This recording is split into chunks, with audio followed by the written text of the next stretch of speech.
Welcome to the Registry Insider. I'm Bill Seifarth, CEO and Executive Director of the National Registry of EMTs.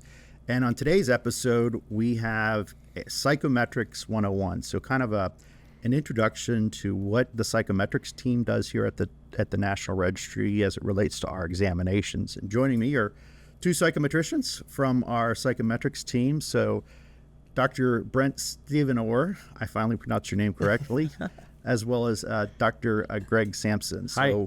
Two psychometricians here on Team Registry. And gentlemen, thank you for joining me for this episode. Absolutely. Yeah, fun. So what is this thing called psychometrics, and how do we use it here at the Registry? We've had debates about this. Yeah, Brent and I actually have debated this several times. What is a psychometrician? What is psychometrics? Yep. So it's a fun spot to do because we love talking about it. In my opinion, psychometricians and the study of psychometrics is really about the study of individual differences, right? Uh-huh. And it's really about the study of test and assessment building and building measurement systems. So at the Registry, we get to build measurement systems because measurement systems are needed to decide if people are competent to practice in the field. So that's my take. So that's a high-level overview of what the purpose of psychometrics is. How do you do that when the rubber meets the road? What does a psychometrician do? What data do you look at? So that is the fun part. That is the challenging part because psychometrics is a science. Mm-hmm. So at our core, I guess you can say Greg and I and Yin and Nadine and Mihaela were scientists trying to measure something. But the challenge is what we're trying to measure is not tangible. Mm-hmm. So it's not like we're doing biology or chemistry where we can use an actual scale to weigh something or a ruler to actually measure its length. We're measuring psychological traits and characteristics, and in this case, it's competency for our various examination levels, EMR ranging through Paramedic. So what do we do then is, we have to develop tests where we can take what's in people's heads and quantify it and then make decisions based on those numbers. So if you want to add to that is like the most broad way I can put it. I think that's a great definition. You get into the weeds with that definition though, right? So like, what do we do every day? Well, here's the thing we do at the Registry. Brent and Yin, Nadine and myself, we analyze the test results of every single test that is delivered from the Registry and make sure that it worked as planned. We look at every single item on every single test that is delivered and make sure that it worked as planned. Every person who comes to take a test, we look at their results and make sure that it worked as planned. It's very technical work, and it's very work that has huge volume. There's this isn't a small testing organization. There's thousands of tests delivered every day. Right. And really, I think, from my perspective as a psychometrician, our job is to make sure that test works the way it's intended to work and does the stuff it's supposed to do. And we do a lot of activities around that. We write a lot of code. We design studies. We write research reports. We conduct analyses. I think we're like, it's kind of like tech workers in testing in a lot of ways. So what are some of the data that you do monitor closely or that you analyze? Sure. Do you want to answer that? Yeah. So obviously one thing that we pay close attention to is the statistics around the items that we're evaluating to see if they're able to make it on an examination. Mm-hmm. And one thing that we're talking about behind the scenes is the volume of responses it takes for us to be able to even begin evaluating the item. So our items that are being pre-tested on an examination, they need to have a minimum of at least 300 responses before we run analyses. Right. And a representative. Of a representative sample of 300 people. It can't be 300 people from the same city. Right. So once our items have hit sample size, then we can conduct a variety of analyses to understand, and just some of the basic stuff we'll look at is like, what is the difficulty of the item? Is it hard? Is it easy? Is it average? Mm-hmm. And once we get an idea of what the difficulty of the item is, another thing we have to look at is, does the item fit the measurement model that we're using to model our data and score our examinations? Yeah. And basically what that means is, okay, we know if the item is easy or hard. Is it doing its job? So if an item is really hard, for candidates who are well above average in ability that are responding to that really hard item, that item should do a good job of differentiating amongst those that are on the upper end of the continuum. If an item is average in difficulty, it should do a really good job of differentiating amongst folks that are right around that average level of ability. And items that don't perform well, we flag them and they will not make it on the test. Right. And we work with our content team, and this is one of the coolest parts about the way our team collaborates with the content team. We have had talks with them and basically taught them what these different statistics mean so we can inform their item writing practices and the way that they then revise some of the items that don't make it onto the test. So we're the psychometricians and we know what these statistics mean, but I think it's also pretty cool that within our organization, our content team also has an idea about what these things mean, and they incorporate that into their item writing practices. Absolutely. Yeah. Excellent. So what other parameters are looked at in addition to the difficulty of the level? Is there are certain things that fundamental you need to look at almost on a daily basis? Yeah. We set up huge reliability analyses. Every single test that goes out has to be reliable. So I would say that is a really big activity here. We're looking at things like person reliability as well. How reliably can we actually take a person who has responded to a set of items and match them back into our measurement model? That's a really big activity.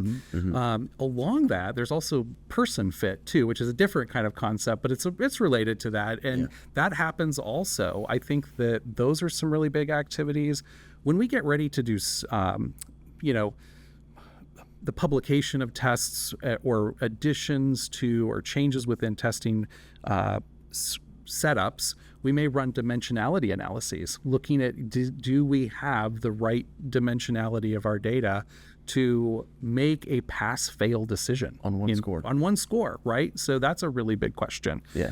Because right now you come in and you take a registry test, you're given a score, and that score tells you if you can pass or fail. Yeah. We have the responsibility to make sure that that one single score is doing its job. Then that's a really big analysis. That's a huge part of the work. And so along those lines, and one of the most important things that we do, because we know that we make certification examinations, high stakes certification examinations, and based on someone's score, they either can or cannot practice that level of EMS that they're taking the test for.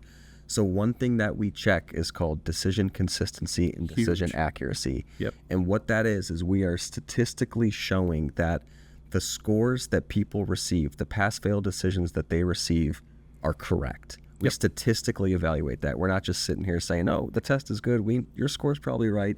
We statistically evaluate that and are confident that the scores people receive and the decisions they receive are correct. For every test. So related to this, which is important, right? Because there's a lot that goes into it. There's people's livelihood at stake here. But also, with respect to EMTs, paramedics, EMRs, advanced EMTs, when the public calls 911, they don't get to choose their paramedic. Right. Unlike when you go to a dermatologist or you go to a specialist or you pick a lawyer, you get to go on Google and see what the reviews of that physician are before you go to him or her. When the public calls 911, you don't get to choose your paramedic. Right. So that's why our examination is so important and so important that it's valid, it's reliable, legally defensible, and of course for you, most importantly, psychometrically sound. So there's a lot that goes into the soundness of the psychometrics. Are there other things that you routinely look at or want to share, especially with our audience of educators that are often curious about, what goes on in the psychometric shop? Yeah, so along the lines of things that Greg and I have already mentioned. Greg's mentioned reliability. We've talked about item difficulty. Along those lines, one of the things that we look at is the measurement precision of our examinations along the candidate ability continuum. Mm-hmm. What we want to be sure of is that at the passing standard, at the cut point of our certification examinations, do we have enough items that are providing us with enough information to be sure that the candidate's scores accurately reflect their ability level? Mm-hmm. And so what we do is we model our items and actually create plots to see at what points along the candidate ability continuum do we have enough items in our item bank to sufficiently measure our candidate pool. And so that's something that we are constantly monitoring, and we actually go back and we evaluate the depth and the quality of our item banks to look at and also identify gaps. Maybe we have an item bank where we say, hey, we can inform our item writers that as you begin to write more items, we need to fill this particular gap, or we're lacking maybe items measuring this particular content domain. We track there's no guessing. So we know exactly what our item banks look like statistically, and we know where they need to be improved. We know where they are sufficient, which they're all sufficient. We're always just trying to make them a little bit deeper. We know the measurement precision of our test at every single candidate ability level.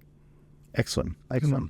So where can people go to find out more about our Psychometrics team, as well as recently you have some publications that you might want to share? Yeah, we've got some publications. We've been doing some work. We've been busy the last couple of years, doing a lot of analyses, a lot of really planned analyses. And we talk about, okay, we're going to do this reliability study. We're going to look at a scoring model study. We're going to look at a dimensionality study. We're going to do a decision consistency study. Yeah. I'll just say this. There are, for everyone who's wondering, there are probably about 20 different ways that an item can fail to get onto a test. There's such rigor and such scrutiny that goes into what actually, ends up on that test. And one of the things that we actually worked on the last 2 years, we did two things actually. We did a really big study, frameworking to the field of high stakes assessment, how you can build very defensible testing blueprints for your testing program. And I think everyone needs to look at the testing blueprints, because that tells you exactly what content will appear on the test. Which is on our website. Yeah, NREMT.org. it's up there. So we've actually we didn't pioneer the method, but we illustrated it. We provided one of the first didactic papers on using a measurement modeling approach to creating testing blueprints, and that is available. That is a open access text chapter, so anyone can get that. And then Brent also led us in some work to do a validity paper on the new ALS clinical judgment model, which has been really well received, and that's available on our website right now. Yes, it is. Yeah. And so I would say educators should definitely check out those papers. Other certification organizations should check out those papers, and just people who are interested in what the technical work of the Psychometrics team are, they would really benefit from that. Yeah, I would say that we have two primary objectives when we write something up for publication. First and foremost is transparency to the community of stakeholders that are influenced or involved with our examination. We don't have anything to hide. We're not doing any sneaky analyses behind the scenes. We are trying to be as transparent as possible to increase the confidence in our examinations. But the second objective that I think is really, really fun is when we write, like Greg's book chapter, and our team also has another paper under review at a testing journal. We strive to be industry leaders in the methods that we use to develop and validate our examinations. And we share those methods with the public so other testing organizations can adapt those methods as well. But we do a variety of, I would say, industry-leading analyses that involve different measurement approaches, like in Greg's book chapter. We also are trying to implement a variety of modern natural language processing related techniques to try and evaluate the quality of our item bank, identify things such as enemy items within our item bank. And then we also use industry-leading approaches to evaluate the reliability and validity of our test per our one article. So transparency to the community of stakeholders, and then also trying to improve the certification field as a whole by being transparent about the methods that we use. Yeah, I think that's awesome. So a lot of cool stuff going on in the world of psychometrics here at the National Registry. So thank you both for taking time out of your busy day after a standard setting and chatting with me a little bit about Psychometrics 101. Appreciate it. Awesome. Thank you. And thank you for watching. And as always, stay safe. Thank you for joining us for this episode. If you wouldn't mind, please click the like and subscribe buttons, as well as the notifications so you can get notifications of upcoming episodes. Also, for the latest and greatest happenings of the National Registry, feel free to go to NREMT.org. Thank you very much. And again, stay safe.